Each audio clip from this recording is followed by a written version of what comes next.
I'm MIXI, I'm the vocalist. I am Decker, I'm the drummer of Stitched Up Heart. Oh my God, It's amazing. it's so much fun. Like, everybody on the tour is super positive. I think this is probably the easiest, smoothest, like, tour we've ever done. Like, usually by week 2, we're all stressed and tired and, like, beaten up. But every single person on this tour is just such good energy that it's making everything Yeah, just not just amazing. the bands too, but like the crew, everybody that we've met everybody's working together so well and everything. Even when there's some problems, everybody fixes it, you know, we all work together. It's like, okay, let's get through this, and we have a great show every night. It's been Super awesome. smooth. Yeah. We never know what city we're in, but We're barely aware of what city we're in, what time zone we're in, what day of the week it is, all that kind of stuff. But we get to where we need to be, and that's what's important. my favorite stop was Carolina Rebellion. Definitely, for sure. I mean, that was definitely one of those. We opened up the show right at the entrance, so everybody just kind of filled in, and it was just one of those awe moments, and it was beautiful. So I loved that. Yeah, they had to it was right near the gate, so before they let everybody in, it looked like right before a horse race or something, Yeah. you know? And everybody came in, and we were the first stage right there, so they heard us playing, they all got up there, and the energy was so great, and, you know, we're just riling them up. It was really fun. Yeah. We played a Pain in the Grass with Slipknot, Lamb of God. We Yep. played 98 Tampa, Rock. Disturbed, Yeah. Shinedown. That was really fun too. That was part of this tour. So we hung out with Disturbed a whole bunch, and that was really cool. We got to watch Ghost from the side. The singer pointed at us and stuff. We're like, us, yeah. Yeah. And plus it was at the Tampa Bay Lightning's arena, and my dad's a huge fan, so he was like, do you know you're playing at the Tampa Bay Lightning's arena? I'm like, Dad, I made it. Yeah, but in their dressing room, they had those the big faces of the hockey players. So we all took pictures with the faces. Yeah. Monster was, it wasn't the first single. That was Finally Free, but now it's Monster, but it was the first one that we wrote. So, when we first got together to work on this full-length record, I was in the mindset of just, beast mode. And I don't know what happened, but something just came over me. And the studio that we recorded at was really weird and had all this weird ritual stuff and spell books, and I don't know. It was just really weird, but I felt this crazy energy. So when we first started, the very first out the gate song, I put it into beast mode, and it was just really cool. Well, originally when we started on the chorus in the studio, it was a lot lower, and then we had this brilliant idea to basically just go an octave higher, and I was like, dude, there's no way I'm singing that every single day live. No way, dude. And I sang it 72 times in the studio, and he's like, well, you just did it 72 times, so I think that you could do this. Then we just practiced it over and over, and eventually it became lot of autopilot. practice. Yeah, a lot of practice. We Yeah. practiced, I think, for 3 months. 5 days a week and we'd only practice late at night until early morning, 11 p.m. to 3 a.m. or so, because we all have, Other stuff that we do. yeah. But, yeah, we practiced 5 days a week for 3 hours a day, 5-6 days a week for 3 months. And now it just goes bing, that's the note, I go for it. But I always got to prepare. I'm like, ah, How does that go again? You gotta do your warm-up. One time only. Okay. On June 17th, Yes. we're excited. You can actually get the pre-orders now. Pre-orders are very important to us. So if you support the band, pick it up early, and you'll get a couple free songs beforehand. But yeah, June 17th with Another Century. Yeah. We're really, really, really proud of ourselves. But you can get pre-orders at a live show, but you can also buy it online. We have links on all our Facebook and Twitter and all that stuff, and you can get all this merchandise that we haven't even seen, like these T-shirts and pins and stuff that they made that they were this is I want one, And also they have for sale our own stuff, they're selling They're selling all our gear, our guitars. our guitars and cymbals and stuff. We're We don't need that. Yeah, don't we don't worry. need that stuff. So go buy our stuff. Yeah. Who's giving away your stuff? Like, who's setting these up? Like, oh, you're not gonna need this guitar. It's the marketing department. Yeah. But no, we have just got some new basses and guitars and stuff from Ibanez and ESP, so they're helping out as well. Yeah. No love from the drums? I'm working on it. He's Yeah. not good enough yet.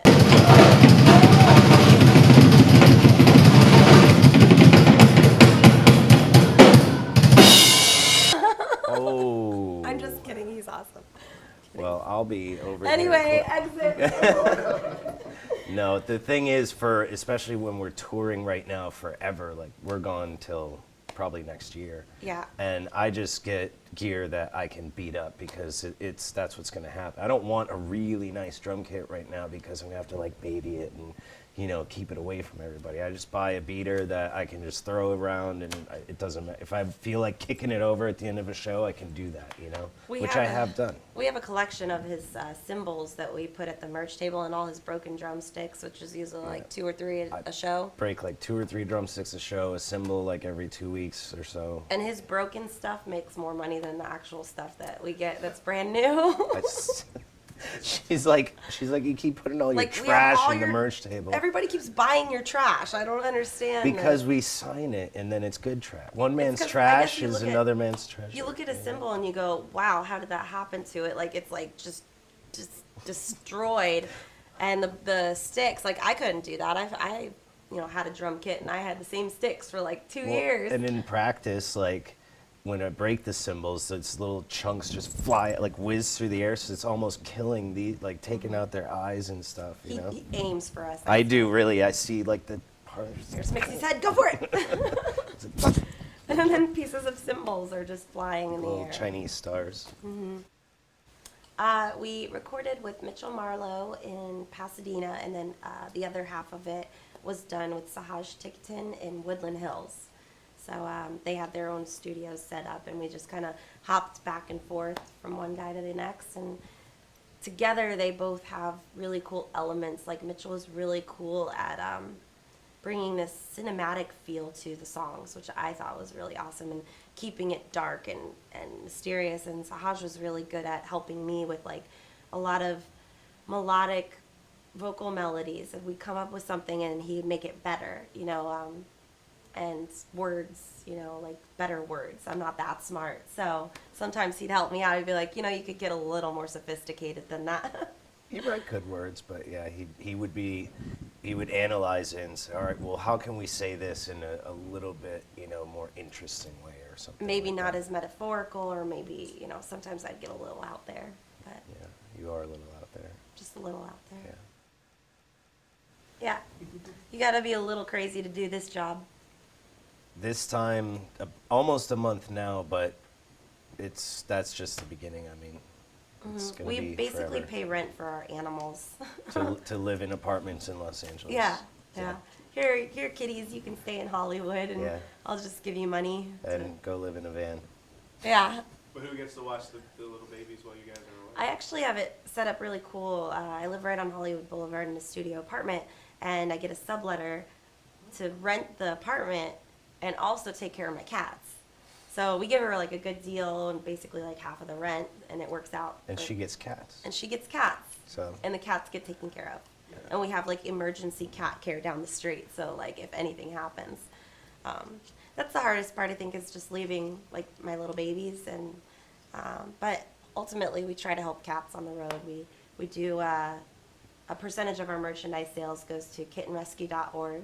So we give a percentage to them. We've raised over $1,800 so far for them. Yeah, that was last tour, and so there's even more this tour so far. We pay out like at the end of the tour, so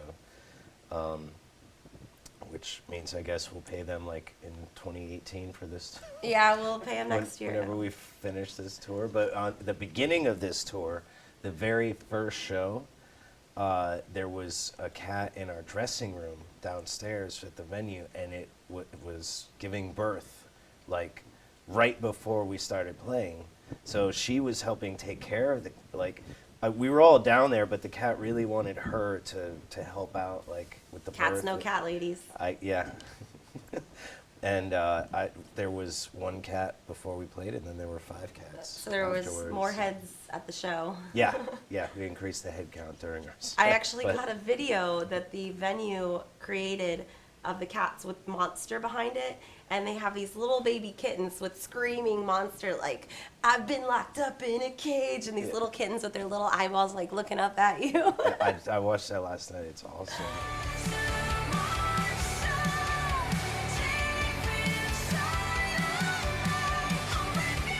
Literally, like, they are super metal. Like, I watched that cat eat the baby's placenta. It was really gross, but it was almost like a zombie cat. Super metal. Cannibal zombie cat. Nutrients in there. People try to do that. Yeah, we should all eat placentas I don't know if for nutrients. You can work it into a recipe. Placenta soup or, What was weird is or that, like, placenta frittata. You know, I don't know. we were gonna go to a different rescue because we wanted to help dogs as well. And then Kitten Rescue called me up like a month before we left for tour and was like, "Hey, we got a whole bunch of new kittens and come and play with them." And I was like, "Oh, I'm sold again." So, and they just built a new nursery with some of our help. You know, we helped with like $1,800, but so they could actually pull the kittens from the shelter and bottle feed them and have volunteers around the clock that'll bottle feed these babies. So they got, yeah, so that was really cool. So I got sucked back into Kitten Rescue. It's just such a good rescue. They're so furry and They're little, cute. funny little kitten beans. Yeah. I personally drink a lot of honey. Like, I go through a bear of honey like every 2 or 3 days. And you wear bears on your feet too. I even have bears, like Uggs, like these little bears that eat your legs. It's cute. But, and throat coat tea. It's my thing. And melatonin, because I cannot sleep in the van when it's moving, and so I just knock out. I need music for me to sing to while I drive long hours and annoy all them while I sing the whole time. Yep. That's pretty much it. He's practicing. I am technically kind of practicing, but I am also very entertained by the fact that I'm singing and annoying everybody around me. Yeah. Yeah. It's not as bad as when Randy, our bass player, is driving. Whoever's driving gets to pick the music. Different playlists, yeah. The worst playlist, like, ever. Like, he's putting on, like, disco stews in the house, you know? Like, That's, yeah, a lot of 70s funk. And I mean, it's okay, but then when it's like 3 in the morning and you're trying to get some sleep before it's your turn to drive right after that, having that, like, pounding bass lines, yeah. slap bass all over. Yeah, it's a little much. We usually end up at, like, an alpaca farm or something. Something weird with We do- animals. Yeah, we'll like make a wrong turn by accident, end up at a petting zoo, or this has happened like multiple times, or I don't know, I guess Walmart. Yeah, Go. Walmart is a go-to stop destination. We'll do but- like silly like photo shoots, and we did like our Christmas sweater photo shoot. And Oh yeah, we all went into Walmart during Christmas time and like got Christmas sweaters and put them on, and then put them back on the racks Yeah. after the picture was taken. I was like, let's make an ugly Christmas sweater picture, but we Good don't job. have And to then buy we the cropped sweaters. out all of the signs that say Walmart on like behind us. You could tell it's Walmart. It just like photoshopped it out. But and then I think we did the May the 5th this time, or May the 4th. 'Cause May the 4th. Revenge of the 5th. Right. But and we all got Star Wars stuff on, and yeah, it was silly. We're big Star Wars junkie. Well, you especially. There's a Star Wars blanket, there's Star Wars pillows, Star Wars sweatpants, Star Wars. I got the fever. Yeah. I got the fever really bad. We love you. Yeah. The one message that I would send, and I think it's been kind of a running theme since the band started in 2010, is Stitched Up Heart is about picking yourself up again. And just basically in life, you go through things where, you know, people tell you no, or you can't do this, or you just aren't going to be able to do it, and challenges happen and roadblocks appear. But that's just life with any career path you choose or anything you choose to do. Never give up. That's ultimately the thing is, like, no matter whatever you truly believe in, what you truly want to do, whatever it is, just keep going for it, because you're not going to be happy if you do anything else. Yeah, even when it's darkest and you think that there's no options left, and if you just persevere, then the opportunities will present themselves. You just have to know what you want and go for it, and you can do it, you know. No matter what. Yeah, we didn't think, there were times for both of us that we didn't think we could do this, and here we are. He was my rock. He picked me up when I was pretty much like, no way. And he's like, no, we're doing this. Yeah, I made her be in this band. I It's tried like, to you quit. have to do this. She's like, no. Oh, okay.